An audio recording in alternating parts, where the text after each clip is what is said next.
Hey guys, this is Locke. In this video, I'm going to talk about how to solve Akambe's energy problems. Now, as we know, Akambe is very energy intensive because he uses, Shadow Assassins, which cost 2 energy. He uses the Squander ability, which costs 3 energy, and he also uses the Burning Witches ability, which costs an additional 3 energy. And trying to use everything on the same turn is going to cost 10 energy, which obviously he doesn't have. He only has a max of 9. But even if you spread it over 2 turns, like getting to 10 energy every 2 turns is a lot, right? And so to kind of solve the problem, a lot of people have been using the corn staff, and they've also been pairing him up with Candlelight, because Candlelight is able to provide 4 energy every 3 turns.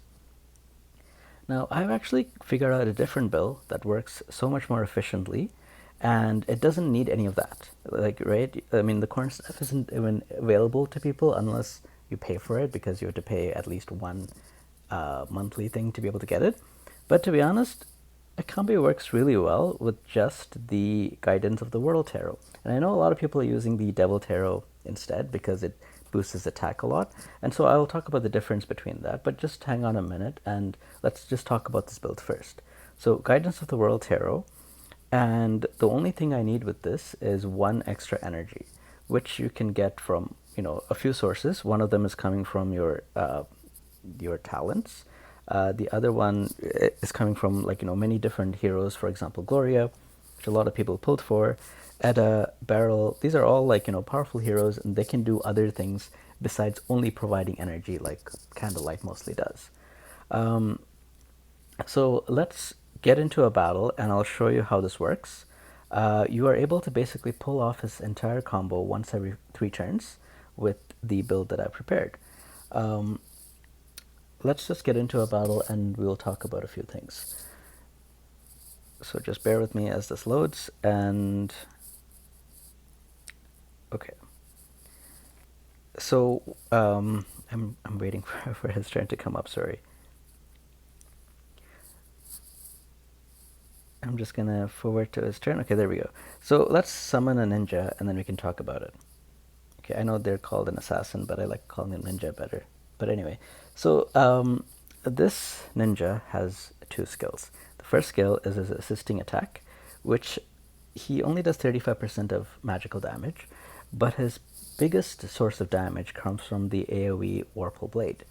The Warple Blade does 100% of damage. So whenever he attacks, if multiple of these ninjas target an enemy, the damage is halved, right? So if you have 2 ninjas attacking with Warple Blade, the enemy actually ends up taking 150% damage. If 2 enemies, sorry, 2 of these ninjas attack an enemy with assisting attack, it's 35 plus 17, which is what, like 35, 45, 55, 52% damage. So I mean, Warple Blade is significantly more damage than the reactions, although the reactions do trigger, I think it was, yeah, it's twice a turn. So you can have up to 104%, every turn while these ninjas are there, if you have 2 ninjas. The problem with the Warple Blade is that it has a cooldown of 5 when you start. I mean, unless you're using the trait, and I'm going to get into that. Sorry, not the trait, the leader ability.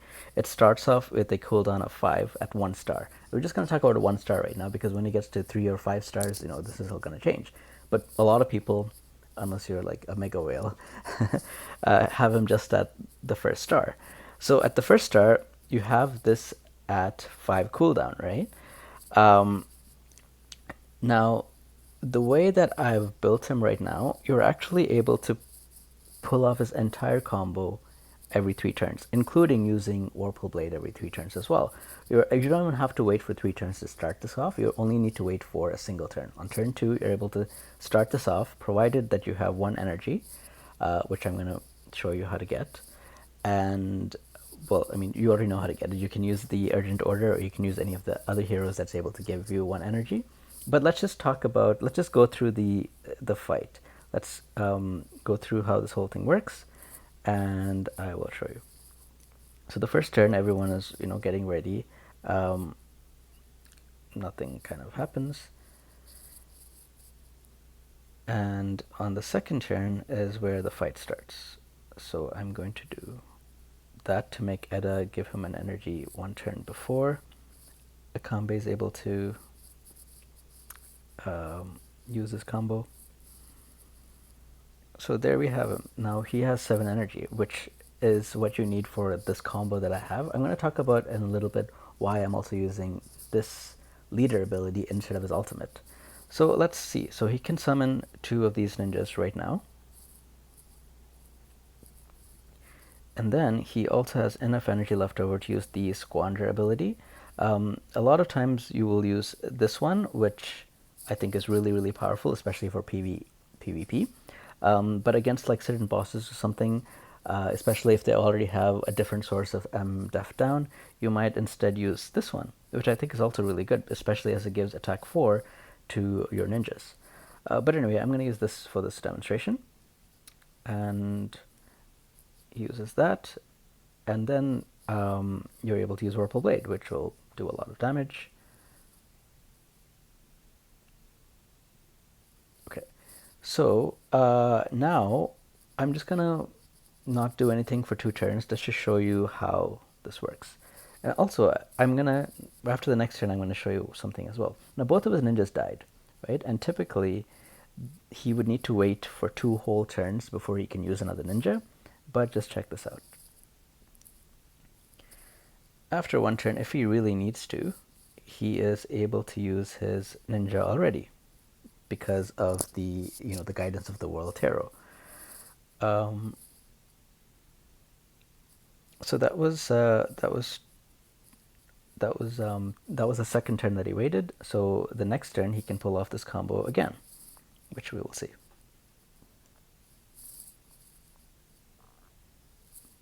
See, he has 7 energy again. So once every 3 turns, he's able to keep doing this.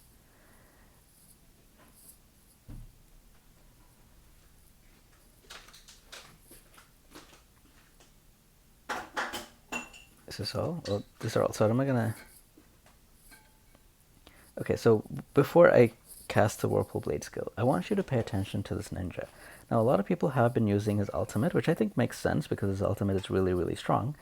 But the ninja benefits from not only the 20% aura damage, but it also gets the leader skill as well. So its attack is increased by 10%, and then the aura increases its overall damage by 20% as well. So basically, this ninja benefits a lot from the leader skill. So it increases the damage output pretty significantly.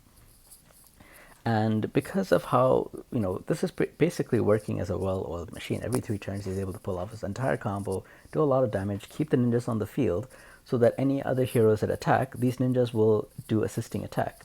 And these ninjas have boosted attack, by the way, because of the extra effects of the leader skill. These ninjas will do even more damage than if you didn't have the assisting attack. Sorry, if you didn't have the leader skill. So basically, you're able to get a lot of damage out of this combo every 3 turns. And even on the off turns that he's not doing anything, he's basically standing still, the ninjas will be around for 1 turn. So they will be able to attack. You're able to take advantage of having them do assisting attacks. And he doesn't need to attack for them to assist attack. You can get the assisting attack from other people as well, right? So, that's the trade-off of this is basically he has to just stay still for 2 turns, and then the 3rd turn he can pull off his entire combo again, which I'm going to just do here to finish the fight. And then we are going to look at, well, what if you do a different thing? So, and why I think this is so perfect and important, and so on and so on. So let's just get back into his skill set and take a look. So we are able to bring down the secret signal down from 5 turns to 3 turns because he's standing for 2 turns. You are able to bring down the what else are you able to bring down? You're able to bring down like his he in addition to bringing down the cooldown of that from 5 to 3, you're also able to give him 2 extra energy as well from the Guidance of the World energy regen, right? If you're not using the Guidance of the World, what other tarots can you use? For most of the tarots, except for the Devil Tarot, he doesn't really benefit too much because the effect of these other taros only applies to him. It doesn't apply to the ninjas. I tested this out with the Course of Fortune. So he was able to get the buffs, but the ninjas don't get the buffs, which I thought was pretty obvious, but I just wanted to test it out anyway. And it worked as I expected. Only he got the buffs. The ninjas did not get any of the buffs. So likewise, if I use the Justice Tarot or anything else, like, I would expect he would be the only one that gets the crit and crit damage buffs. So that leaves out most of the tarots. So most of the tarots is only going to benefit him and not the ninjas, and a lot of his damage comes from the ninjas. So in my opinion, there's only two tarots that you should be using. One of them is the Devil Tarot, and the other one is the Guidance of the World. The Devil Tarot is pretty good. It is, whenever these ninjas get killed, it provides stacks. If the ninjas disappear on their own, it didn't really provide stacks. It only provided stacks when they were killed. But it gives you 2 stacks per kill. 5 ninjas are dead, and you're already at 10 stacks, which gives you 30% attack and defense, and that's a lot, right? So you're able to get significantly higher attack on Akambe, and then which will transfer to the ninjas with this Devil Tarot. However, if you are doing this, you have to find some other way to keep his energy up, because even to get 7 energy a turn, you want at least 7 energy, to use his combo, because you want to use 2 ninjas and then use the Squander ability, either of them, either the Greed Leads to Ruin or the Rich Rewards, one of them, you want to use before you use the Warple Blade to really take advantage of, the damage capability of him. Like, if you're not using the Squander ability and you're using Warple Blade without it, you are actually losing out on quite a bit of damage, in my opinion. So to not do that, you would probably have to bring Candlelight. So although you might be getting more damage out of him from using the Devil Tarot, you have to sacrifice one of your 5 spots to bring a hero that's only going to be providing him 4 energy every 3 turns. So, like, that's actually, she can provide more. She can provide 5 energy, 1 to the whole team, and then 4 to just Akambe. And you'll have to sacrifice a team slot to do that, to bring the Devil Tarot instead of the Guidance of the World. So, to me, I don't think that trade-off is worth it. That's just my opinion. I think that this is a more efficient build. I think it works a lot better. And if you combine his, this build with Edda, it actually makes a really, really strong and powerful combo. It works really well with the Rewards and Punishment leader aura. And I think they only made this aura, like, I feel like they only made it for him and Edda. Like, nobody else can really take advantage of it. So this is only going to work for discipline heroes, right? And if you take a look at the list, there's very few. And now, I don't really have these guys, but I think Simona has 1 skill that has a cooldown of 4 or 5. But I have no idea what Leonid and Miguel's skills are. But, and those 2 are not even used too often. So with everyone here, you can only use heroes. Sorry, not you can only use, but you can only take advantage of the secondary effect of this thing, which reduces the cooldown by 1 if it has a cooldown of 4 or more. Edda has so many skills that are 4 or more, which is where did she go? She's here, right? And so all of these skills, Take Arm, Wine Barrel Casting, Guiding Gleam, or if you want to use the box, these are all 4 costs. So all of them come down to 3. So you can use them every 3 turns. And the best thing about this now is that this is now on the same loop as your new Akambe loop, right? Like, Akambe does a lot of damage once every 3 turns. And right before he does it, every 3 turns, Edda's able to use her entire skill set and give Akambe a huge boost. So let's see how that's going to work. So I'm just going to, I'm going to do the same thing, but I'm going to do the same thing with using Edda properly. Like, before, I was just using her to give 1 energy. But let's see how this will really play out if I'm taking advantage of Edda as well to show you how the loop will look like. You do need to, unfortunately, have some way of increasing your speed, which can only be done using the old scroll of Augustus or by using the urgent order. One of these two things is needed, unfortunately, to have Edda go before Akambe. But let's just take a look.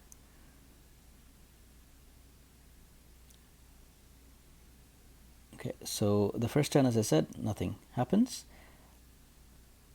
But for Edda, Edda is actually going to start doing something on the first turn. And the reason for that is because if she uses the Guiding Gleam, it's not an instant skill. And neither is the Take Arms. So she has to use one of these two skills now, and then the next turn she can use the other one. So in her case, she will actually start doing something now. So I'm going to do that. And I'm ignoring the assisting attack effect right now because these guys are all going to die from one hit anyway. Okay, we will do that. Okay, so take a look at this. She's going to use this wine barrel casting where there is no enemies. Like, I can just pick a spot like this, right? And she's going to put them there. Like, enemies might be attacking you, and she can do that. And then I'm going to use Akambe to put some ninjas down.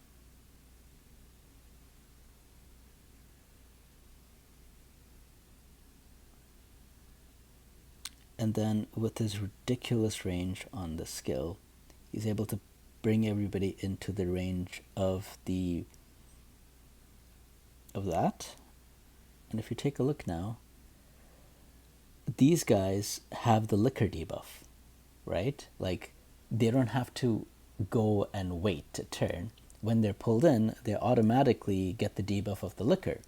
So they have the magic defense down from the liquor, which is 40% down, and then an additional 40% magic debuff down from his own debuff. So they're basically taking 80% reduced magic. Like, their magic defense is reduced by 80%. It's huge, right? And this, you can do this exact combo every 3 turns. Like, it works like clockwork.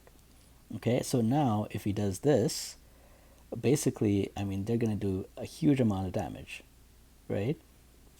And even if, say you're fighting a boss, right, and you pull off this combo, now whenever you attack something, these ninjas are also going to assist attack, and whoever you're attacking, they have their magic defense down, while these ninjas will do extra. The ninjas do a lot of damage with the attack that they have because of the leader aura, and then the additional aura that increases their summon damage by 20%. So basically, this whole setup, in my opinion, is going to do a lot of damage. I think this is way better than using the Devil Tarot because, I mean, yeah, okay, the overall attack by using the Devil Tarot is higher, which increases the attack of these Shadow Assassins.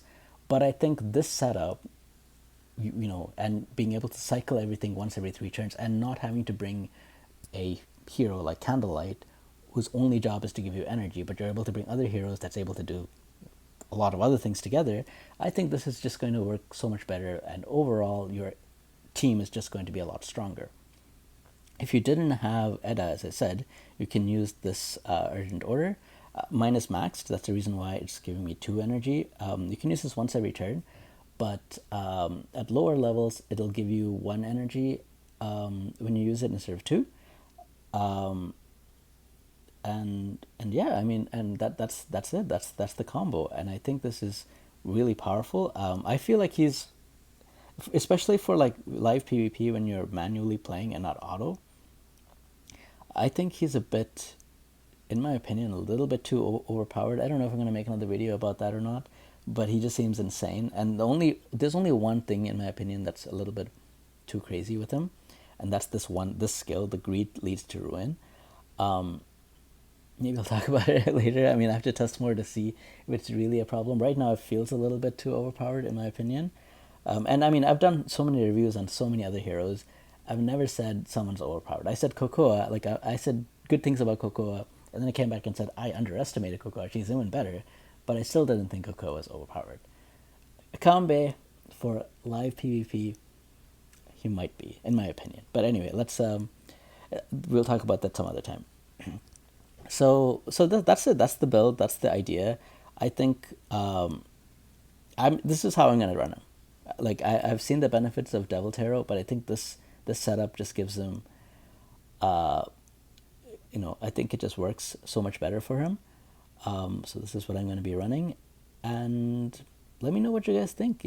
Oh, by the way, I didn't show you this, but this I think is better. The wand and sword engraving I think is better than any of the other ones, and I will just I will have to go to another example to show you why.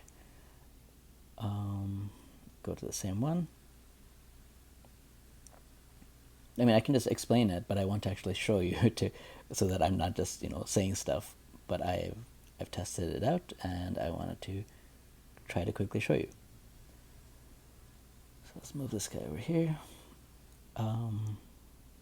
Okay, so let's take a look at this attack in a second. I'm going to move him 3 spaces, and then, I need 1 more energy, which I'm going to give him here. And then I'm going to put this guy right next to him. So the first ninja I summoned without moving him. And so this ninja has an attack of 3,722, the M attack, right? Which is what everything is based off of. But the second ninja has an attack of 4,074. So if he moves and then casts the ninja skill, he is able to, using the wand and sword engraving, which increases the attack by 12%, he's able to pass that attack increase down to the ninjas, which I think you can pretty much do whenever you're going to summon them, right? Like otherwise you're going to move him around anyway and have him stand still. And then when you're using the ninjas, you're also going to be using the this skill, the greed to ruins, or the other one. So either way, you're probably going to be moving him as you are going to use this combo. So like I feel like this is going to be the best engraving for him, even better than the pentacle plus sword one, because if he takes some damage, then he's not unharmed anymore, and he could lose that buff, which a lot of bosses are able to do. Like they're able to do AoE damage, or they're able to do like damage over time or something that takes his health down, so he won't be at max health anymore. So I feel like this is in my opinion, I think this is the best setup for him.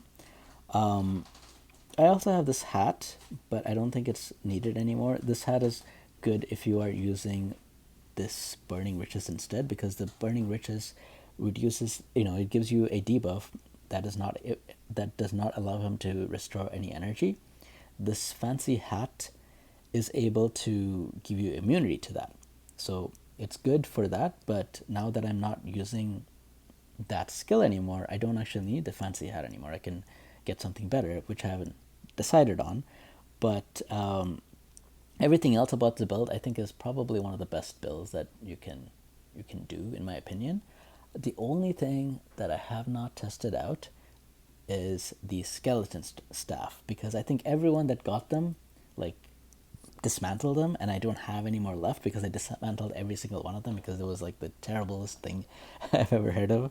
But it might, I don't know, like, I mean, you still have to get the ninjas killed somehow, but when they killed, does he restore 1 energy every time they're killed? Because if so, I mean, maybe it might work a little bit, I don't know. I have to really test it out, but I'm not able to do that because I don't have the staffs. I already gave them out. If anyone found a good way to use those skeleton staffs, I think that would be great, because I think so many people have like so many multiple copies of them. So yeah, if you're able to come up with a skeleton staff build with him, please leave it in the comments, because I think that would be interesting to read how you're using it. But anyway, I think I've talked too much about this now. I think that's it. So if you guys like this build, if you guys think this makes sense, Let me know in the comments if you disagree with it. If you think that that doesn't make any sense at all, you should be using Devil Tarot. You should be using Candlelight instead or something. Let me know as well. But anyway, that's it for this video. I hope you guys have a great day, and I will see you guys next time. Take care now.